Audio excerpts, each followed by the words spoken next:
All right, so today we're going to talk about deductive reasoning, which is very similar to what we've done so far in 2.1 and 2.2, except now we're going to add symbols into it. So sometimes when you're in the higher level math classes, you're going to see symbols that are going to represent the statements. So if we have our statement, if the sun is out, then the weather is good, we're going to call our hypothesis P, and we're going to call our conclusion Q. Okay, so P would represent the sun is out, and Q would represent the weather is good. So from those two statements, we can come up with our inverse, our converse, our contrapositive, biconditional, or even just our if-then. So how we write that is, for the if-then statement, we would put if P, then Q. Now you're not always going to see it with if and then. Sometimes you're going to see it with P and then an arrow Q. Those two things mean the exact same thing. So this guy right here means the same as this guy right here. Okay? So the converse works very similar. So for a converse, what did we do before? We flipped the hypothesis and conclusion. So now, instead, we're going to have if Q, then P. We just flip-flopped them. And we can take those symbols and get our sentence from it. So if Q, then P. So if Q was the weather is good,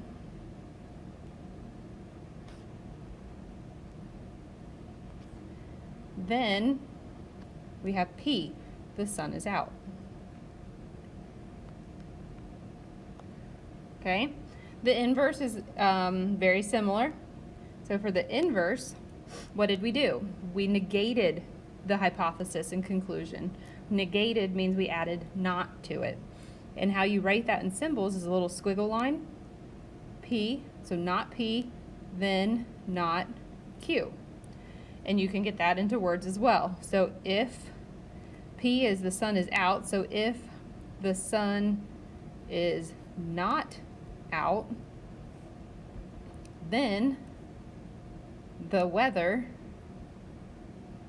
is, remember we have a not good. Okay, let's do the contrapositive. So the contrapositive, we flipped it and negated it. So if not Q, then not P. And you can get your statement as well from that. So if not Q, so if the weather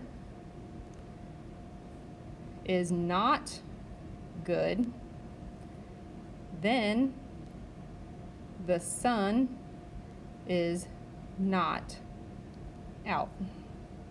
Okay, so there's your converse, inverse, and contrapositive.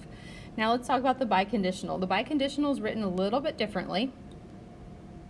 So the biconditional is actually written with a double arrow, because remember the biconditionals are if and only if statement. So to get that if and only if in symbols, we do this double arrow. So P, if and only if Q. That's what that would mean. And you can also get your statement, your sentence from that. So the sun is out, that would be P. The arrow is if and only if, which sometimes you'll actually see if and only if as IFF. That's pretty, I don't know, college level math that you would see that. So if and only if, now we have Q. So the weather is good. So there's your biconditional. Okay, so I want you guys to try that now. So here's a statement for you to try. You're going to write the statement for Q, then P. If Q, then P, given the conditional. So here's your conditional. Take that conditional, figure out what P and Q is, and then write the statement for if Q, then P. Go ahead and pause and try that now. All right, so let's talk about a logical statement. A logical statement uses, let me switch my colors here, uses facts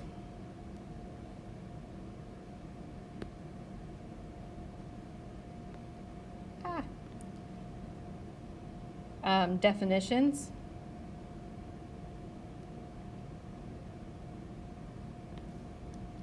and accepted properties in logical order.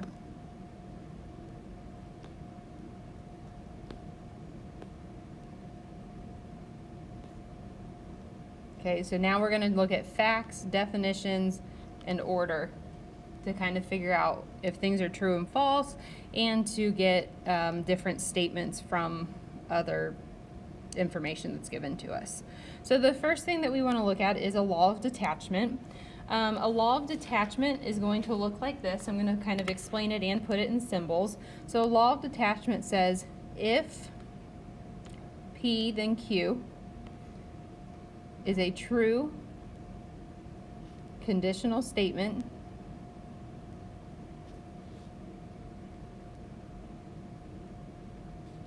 and P is true, then we can say Q is true. Okay, so if P then Q is a true conditional statement and P is true, then we can automatically say Q is going to be true. So what in the world does that look like? So here's what it looks like. Look at number 1. Jamal knows that if he misses the practice the day before a game, so misses the practice the day before a game, there's our P, then he will not be a starting player. So there's our Q. So Jamal misses practice on Tuesday, which would mean that would be a true statement for P. So he concludes that he will not start on Wednesday. True or false? Well, true, because we know from the conditional statement if he misses practice before a game, then he will not start. Then it tells us the P is true, he does miss practice, therefore we can assume he will not start on Wednesday. So this would be true. Okay, let's look at another one. If two angles form a linear pair, then they are supplementary. Okay, so if two angles form a linear pair, that's my P. They have to start with a linear pair. That makes them supplementary. And then it says angle A and B are supplementary. Therefore, they form a linear pair. Well, what's wrong with this? We have our conditional statement, if P, then Q. That's true. So that's good. But angle A and B are supplementary.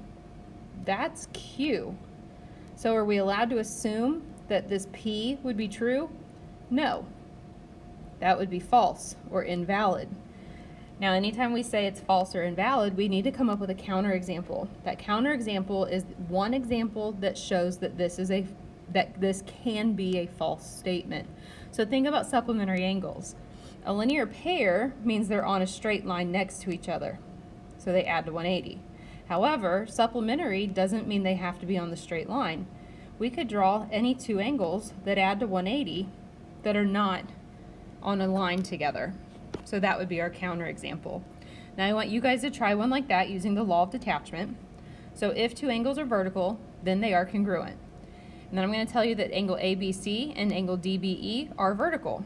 So we can say angle ABC and angle DBE are congruent. Okay? Valid or invalid. If it's invalid, come up with a counterexample. Go ahead and pause your video and try that one.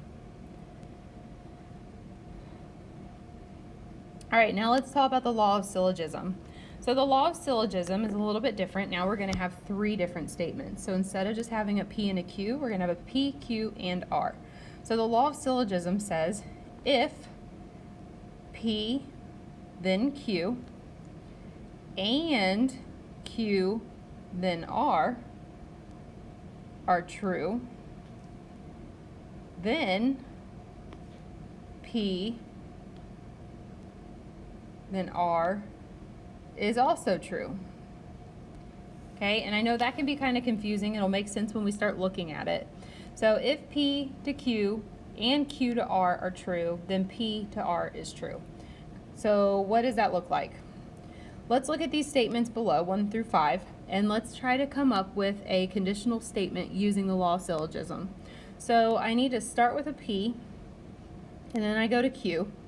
And then my next statement has to start with that same statement, Q, and then go to a new statement, R.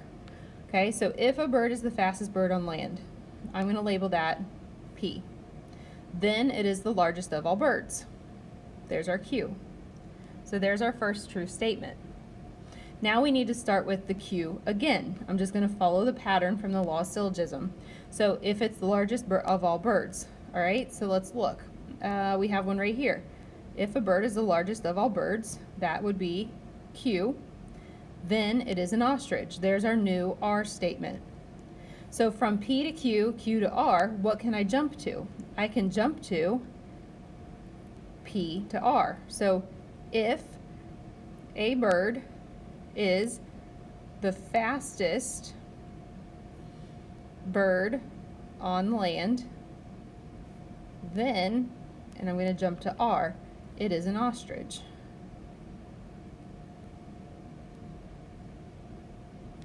Okay, let's do another one. So the next one, if a bee is a hummingbird, if a bird is a bee hummingbird, that would be a P, then it's the smallest of all birds. There's my Q.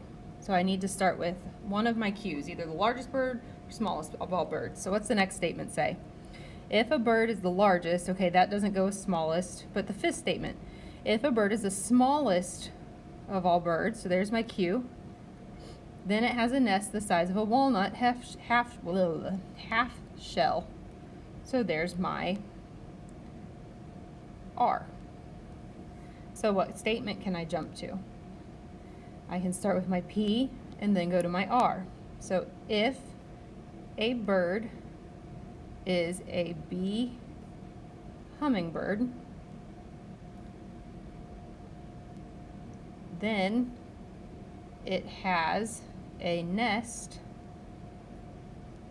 the size of a walnut half shell. Okay, let's see if we can get one more from these statements. So I didn't use statement 4. Statement 4 goes with the Q from the largest bird. So now I'm going to use my P. So I'm going to make this red. Goes to Q. And then we have Q goes to R. So there's my R. So P to R. Okay, remember your Q's have to be exactly the same to do this. So the last statement you can grab is if a bird is the fastest bird on land, then we're going to jump to our new R. It is flightless.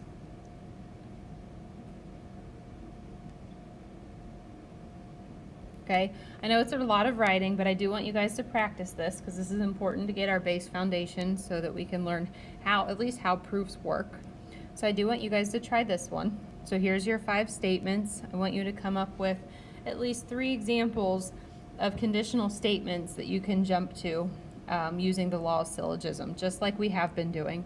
So go ahead and pause that video, try this one. Once you finish this problem, you have completed 2.3 notes and can move on to your next assignment. Have a great day.